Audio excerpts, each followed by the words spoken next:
Hey, I'm Claire. And I'm Janice. And this is The X-Files, a podcast about breakups, broken hearts, and moving on. We are breakup coaches here to help you beat your breakup, heal your broken heart, and move on to an amazing, abundant life.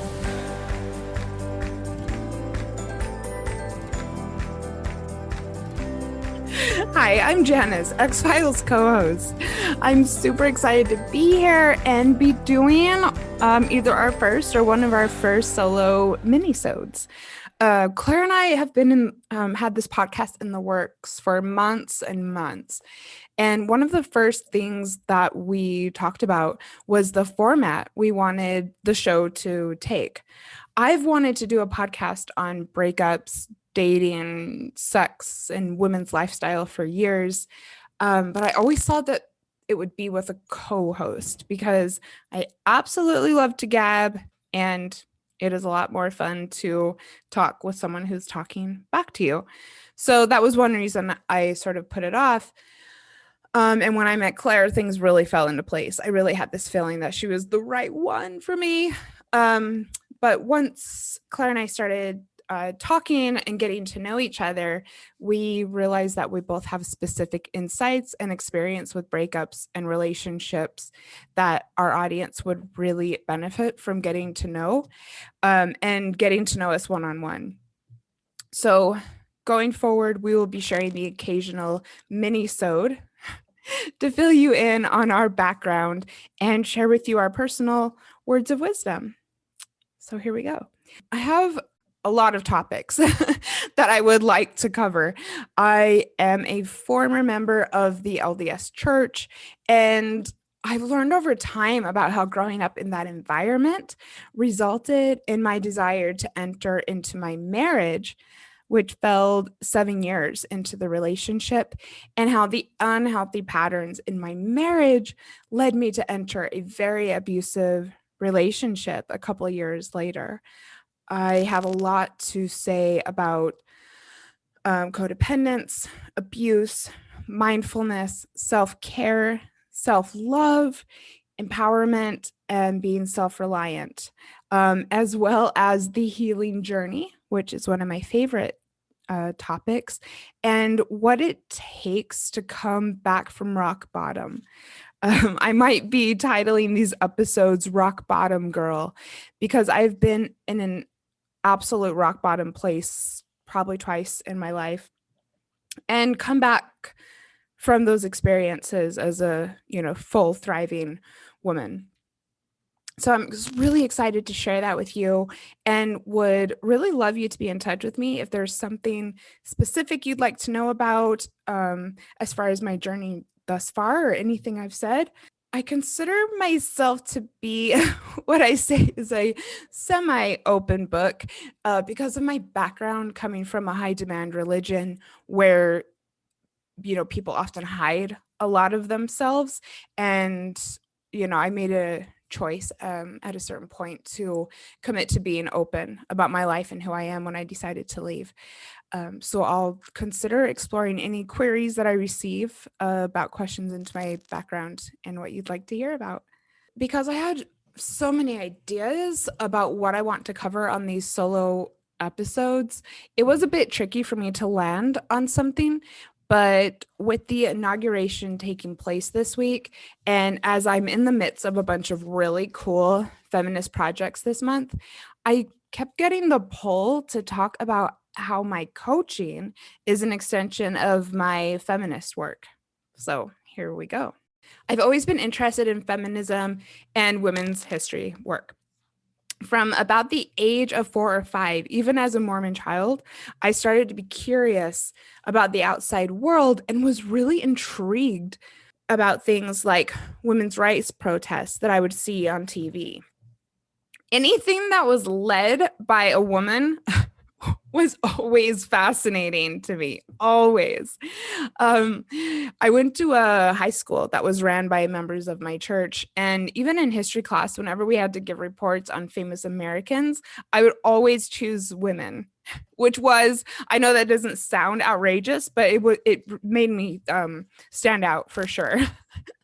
In fact, this is when I got introduced to Elizabeth Cady Stanton because she was the first person who I did one of these reports on when I was 15.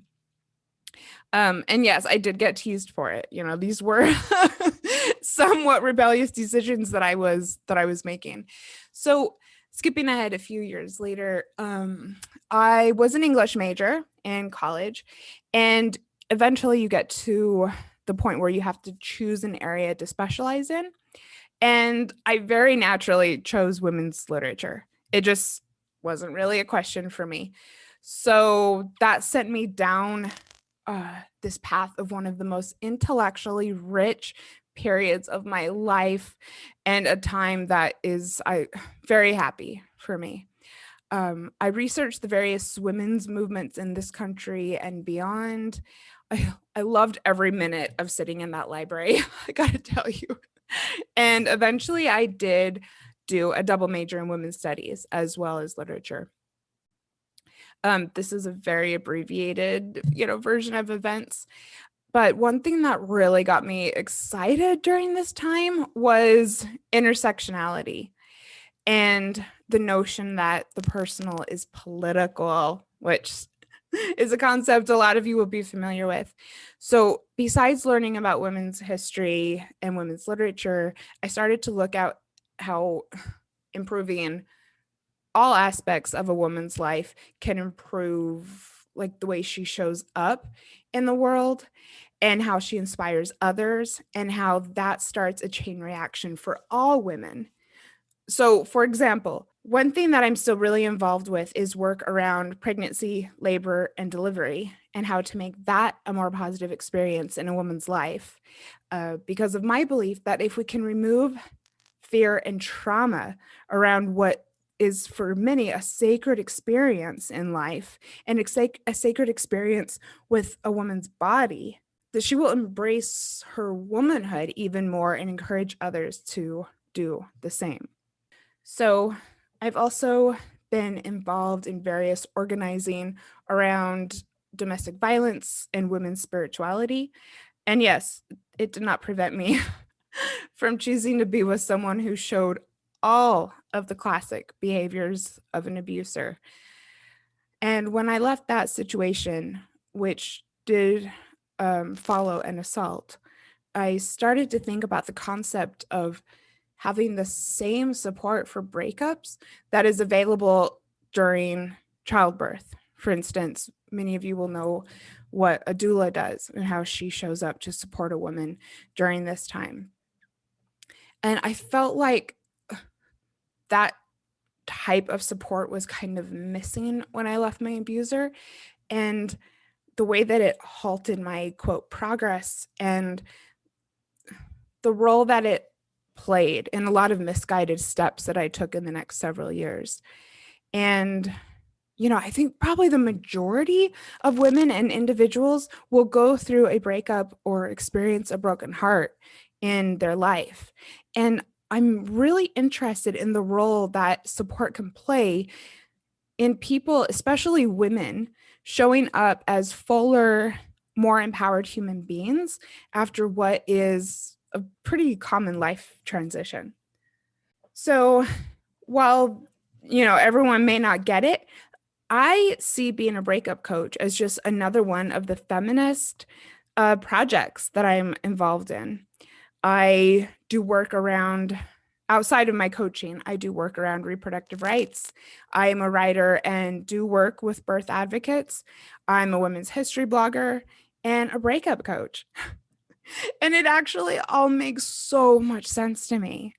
I have really arrived with my work, and I'm so grateful that I have this podcast as a platform to reach more women. I'm so thankful for how this has all come together, and I'm thankful for the role that Claire has played and the role that all of our listeners are playing so far. This is amazing to me.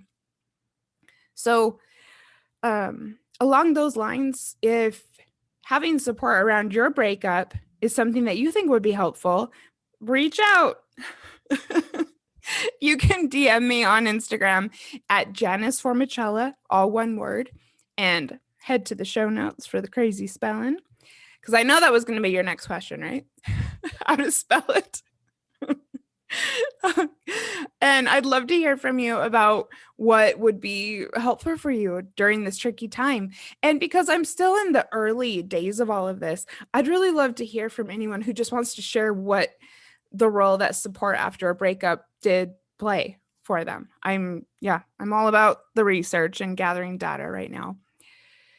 I think next time I'm going to talk about the real meaning of codependence. And because I think that there's a lot of misconceptions or misperceptions about codependence and what it really means. So I think I'm going to dive into that a bit on the next one. So if there's something that you'd like to know about codependence or that you'd like me to cover, I'd love to hear from you about that as well. And thank you so much for listening. Obviously, it is a bit nerve-wracking to do this when you're new to podcasting, and especially when you have been a bit used to having a cute and bubbly co-host with you.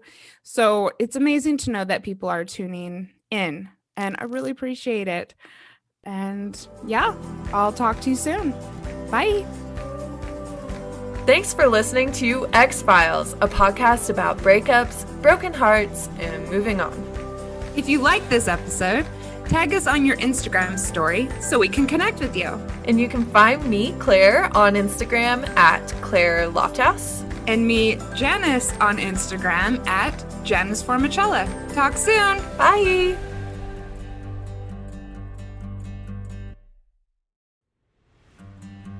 And here's a preview of our next episode.